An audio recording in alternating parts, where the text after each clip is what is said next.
I'm not looking to take power. I'm looking to give power back. I'm running for office in order to reduce the power of that office. Why is the most important question that you should ask every single day. Why am I doing what I'm doing? Why am I running for Prime Minister? I'm running for Prime Minister to make Canada the freest nation on earth so that you can take back control of your life. I'm doing this.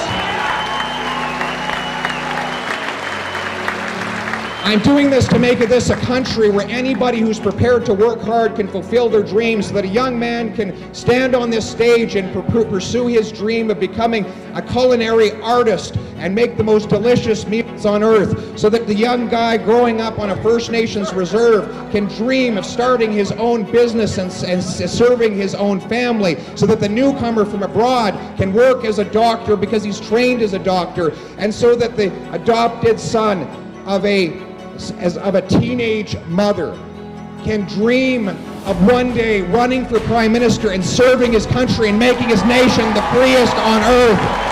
That is why I'm running.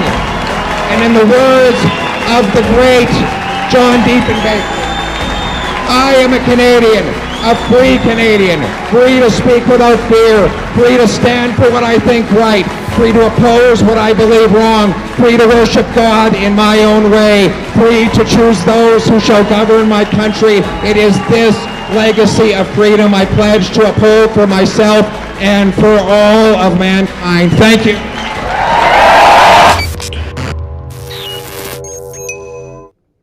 Trudeau has been getting ripped to shreds by Pierre Poilievre. He is, of course, as I mentioned, about a month and a half ago, he is running for Prime Minister. Well, he's running for leadership of the Conservative Party so that he can then run for Prime Minister. Isn't it clear that for Canadians to regain their jobs, this Prime Minister will have to lose his? Why we as a Conservative team are going to continue to fight tooth and nail to put a permanent end to the vaccine mandates, the vaccine passport, and restore our freedom.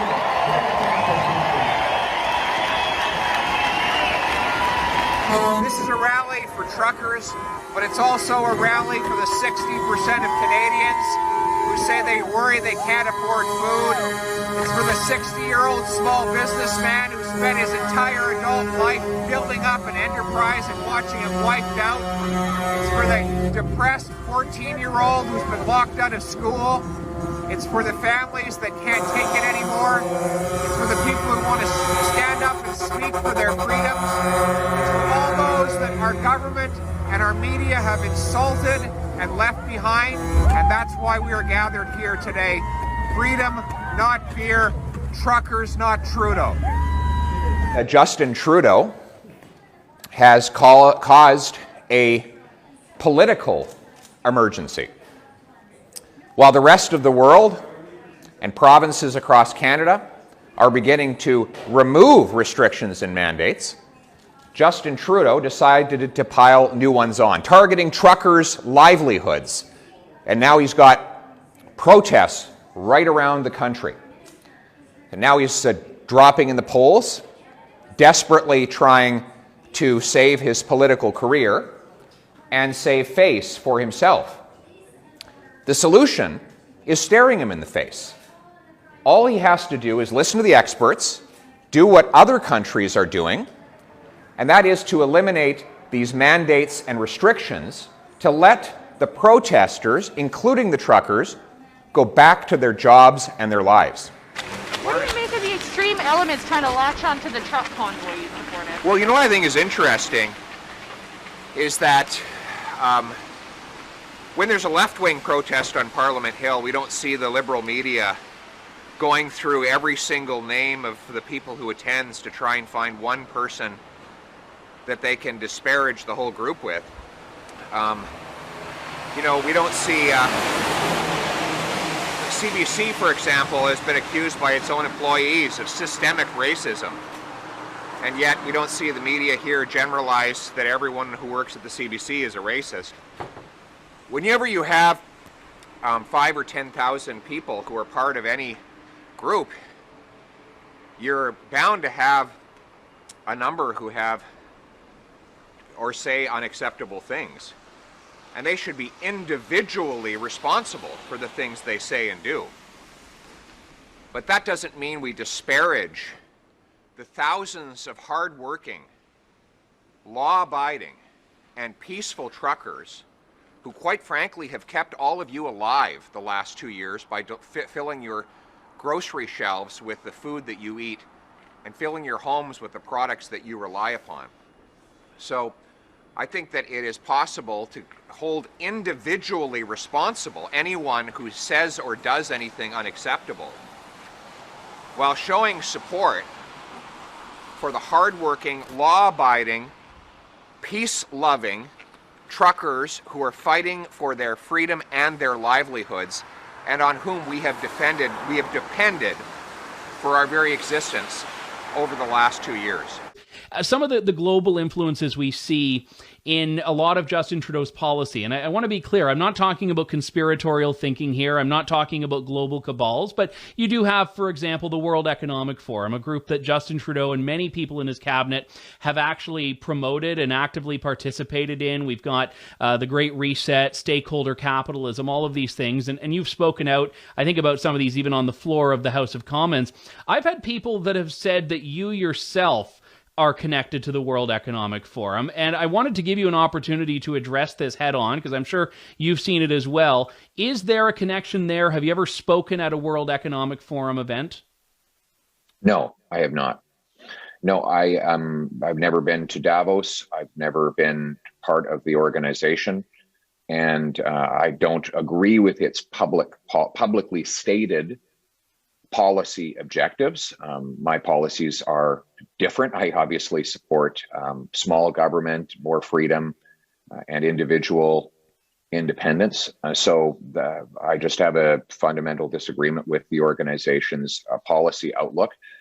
And that is something that you can look at my track record. I've said that on the floor of the House of Commons. I said it in parliamentary committees. I've said it in comments that I've made online for years. So anybody who wants to know my position on that subject can simply check it out and look up what I've actually said, because I've been deadly consistent on that issue.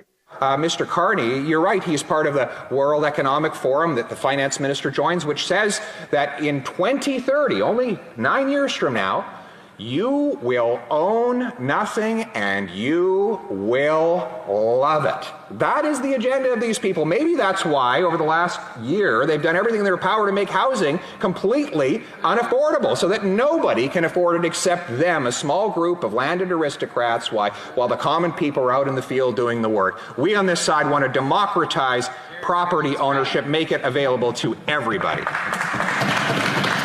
Here he is going after Trudeau's proposed internet regulation bills, which are going to force media companies to show you only news that the Liberals approve of. Would allow a government bureaucracy to manipulate social media algorithms to favor certain content, force feed onto your Facebook, your Instagram, and your other platforms, material that you would otherwise not want to watch. What this is about is concentrating more and more power in the hands of government, taking it away from the people and giving it to the powerful. Furthermore, he wants to create something called a Digital Harms Commissioner.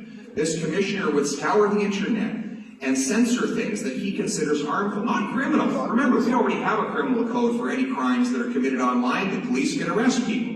But this would be to determine if anybody is doing something the government considers to be harmful. Experts say that if these bills pass and this agenda is implemented, Canada would have the most controlled internet in the entire democratic world. So they just tried to censor me with my mic, just like that. So basically, there would be no country other than a dictatorship that would have this much control of the internet.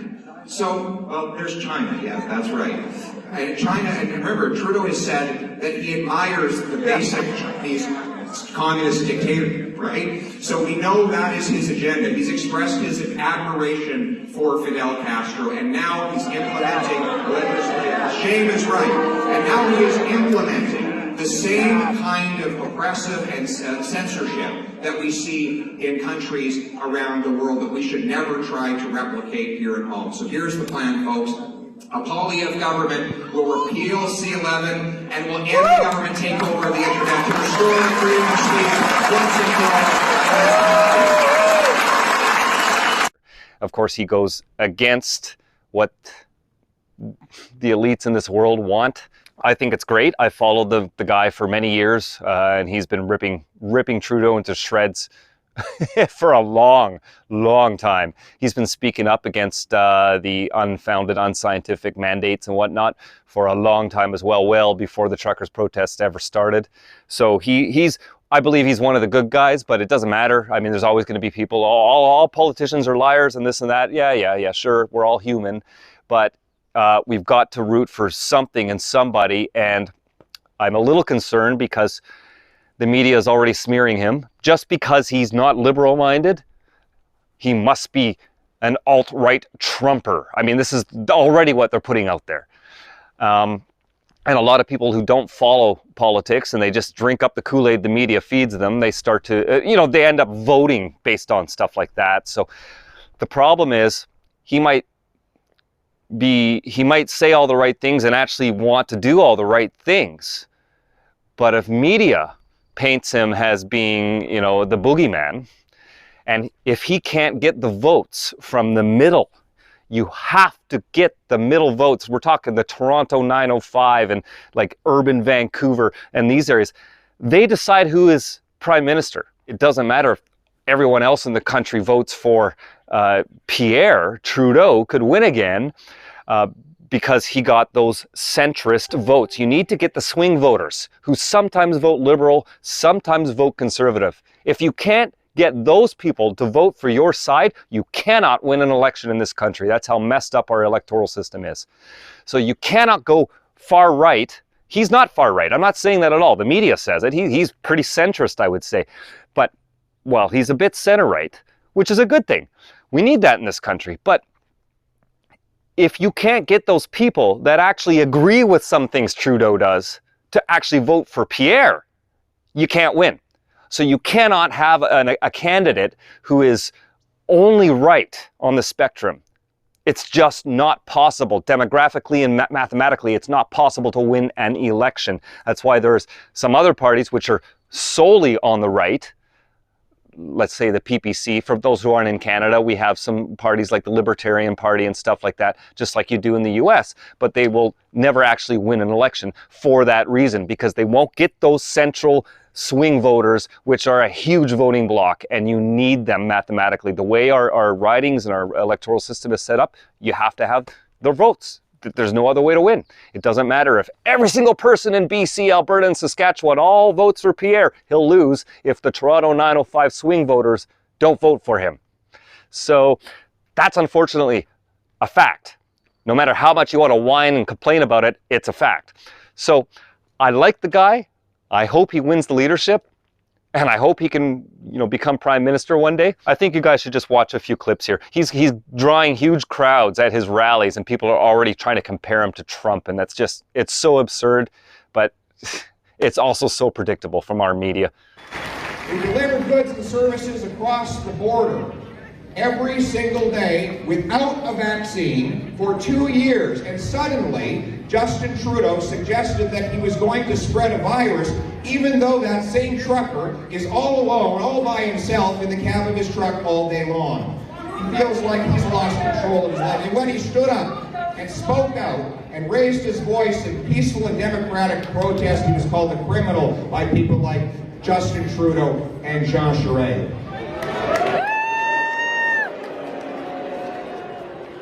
Ladies and gentlemen, people feel like they're losing control of their lives because big bossy government has taken advantage of the pandemic and used it as an excuse to attack people's freedom and expand the power of the state. It's not just the economic gatekeepers, it's the speech gatekeepers, right? Those who want to tell us what we can see and say, right? The new cancel culture warriors. The woke warriors. Are there any woke folk here today? Woke folk? I was in Toronto the other day, and the woke folk wanted to cancel my event. They didn't want me to speak. Yeah, they said that I shouldn't be allowed to go to the steam whistle warehouse there because and they started complaining, and they asked Steam Whistle to cancel the whole thing. And Steam Whistle didn't agree, but they put out a letter saying they didn't agree with all of my views. So of course they were gutless and watered down, just like their beer.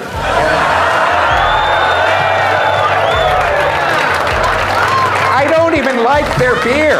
If they told me they didn't like my views, I would have gone to a better location, frankly, and got a better beer to drink, right? I like a strong beer with flavor. I don't like watered down anything, not watered down politics either, right? Anna and I are here to celebrate with our new friends with a beautiful beer, or as Anna would say, cerveza. That's right. And this, what we like about this beer, is called Oast. And Oast is a Niagara beer, beautifully brewed. It is delicious, and it's not watered down. It's strong, good, strong, powerfully tasting beer. And you know what? If you drink this beer, it fights inflation. So drink it.